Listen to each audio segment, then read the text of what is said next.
The problem with passion is that sometimes you just can't find it.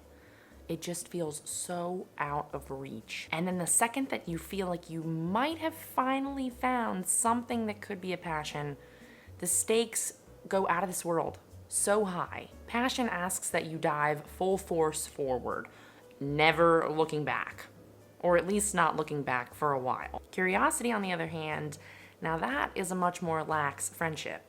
The stakes are just so much less high with curiosity.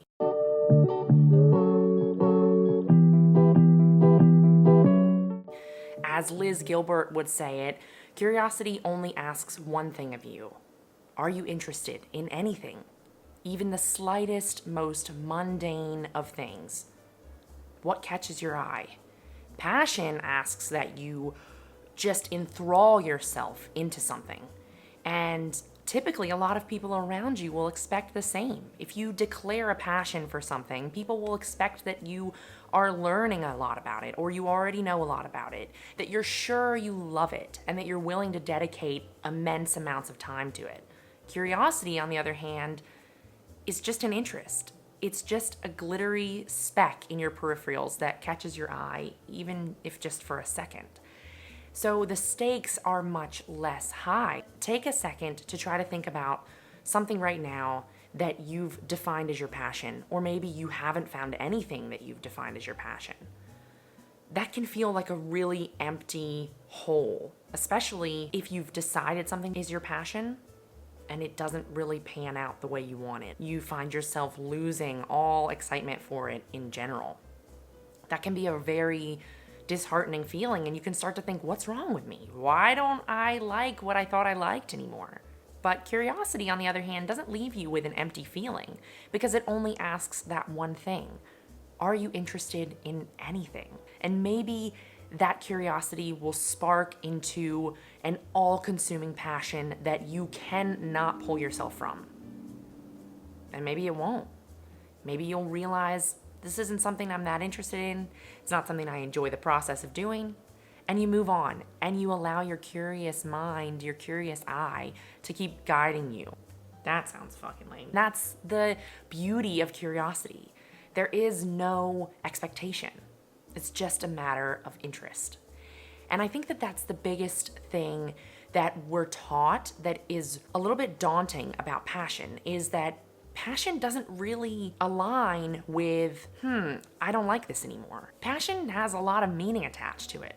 Propelling yourself forward into this sometimes terrifying task of finding the right passion can lead you to this place of emptiness and asking yourself, why can't I find a passion? Why is there not just one thing on this earth that I want to dedicate endless hours to? Why can't I find one activity that I love so much I just want to do it all day? But curiosity is over here just lax as fuck. Meanwhile, like, hey dude, what's up? You think that's interesting over there? Why don't we just take a closer look? Why don't we just hop on, see if we like it? Give it a shot. Let's just give it a quick try and see what we think. Nobody is expecting you to sign up for classes on the topic, to spend endless hours devoting your life to it. Curiosity just wants you to give it a shot. And if there's any part, even just any part of that process that feels fun or enjoyable, then you give it another shot. And you keep trying until you decide you either want to keep moving forward and maybe make it a passion, or you want to let go of it. But if any part of it feels fun or enjoyable, then you keep poking at it. And you see if there's any part of it that you want to continue and maybe turn into a big, fiery, all-consuming passion. But if you hate it or you just lose interest in it, there's no big deal to throwing it out the window and letting your curious eye lead you to the next sparkly, glittery thing. And that's the thing that I want you to take from this video, is take the pressure off of yourself to find a passion. Because we already have talked about how much it can lead you to this emptiness and this feeling of, I have no idea what to do, I have no idea what I like, I have no idea what's wrong with me. But curiosity will never lead you to a place of feeling like you did something wrong, or you've wasted your time, or you didn't find something that you liked. Because that's the only thing it's asking, is that you take a closer look. And I think the biggest thing with trying to find a passion that can stump us up and keep us from following our curiosities is that when we can't find something that we want to just throw ourselves into, we hit analysis paralysis and it becomes a time of stagnation. And I don't think that that mindset is conducive for following curiosity. So when you click out of this video, I want you to feel a little bit more empowered to just follow the little things that interest you. If there's something right now on your mind that you're like, you know what, I've always wondered what it would be like to learn about this, or I've always wondered what it would be like to try this activity, just give it a shot. Just to give yourself the quickest little snippet, the tiniest taste of whatever this curiosity is. Just 5 minutes of it could change your whole life. And you take some of the pressure off of yourself. That's the biggest thing that you need to understand here, is take some of that pressure off yourself. Follow your inquisitiveness. It's the part of us that makes us so unique and interesting, is that we all have different interests. We all have different things that keep us curious and make our minds go, ooh, what's that? And if you follow that, you won't look back and regret it.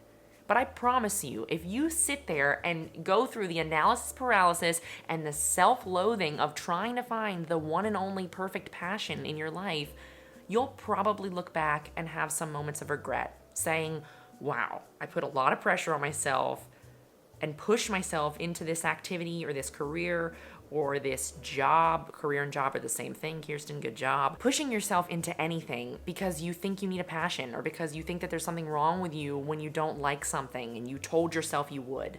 Now, I'll leave you with one more thing, and that is that just because you love something doesn't mean that there won't be shitty parts of it. And the book that I've been reading that inspired this whole video is called Big Magic by Liz Gilbert.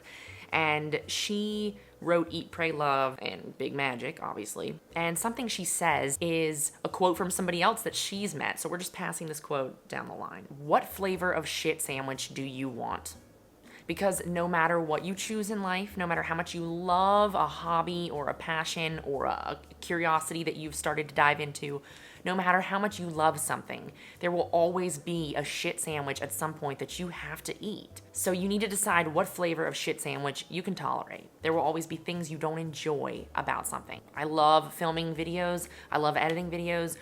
But if I had to choose, I would have somebody edit my videos for me so that I could focus more on doing the part that I really like, which is coming up with video ideas and filming them. So I'm not saying give up on things when they get tough. I'm saying that it's okay to allow the spark of curiosity to die off and to move on to something else that you're curious about. And to stop making yourself feel like that finding a passion is the end-all be-all. And if you don't have a long list of things that you would spend the rest of your days doing, that's okay. You can figure it out, and there's absolutely nothing wrong with you for it. Follow your curiosities. Don't chase passions. And I promise you, at some point, there will be something that catches your eye that turns into that fiery, all-consuming, spend the rest of your days doing it passion. I hope you enjoyed this video, and I love you so much. So don't forget to write to me in the comments, because if you don't write to me, then I don't know you, and I feel like that is a shame. So do that, okay?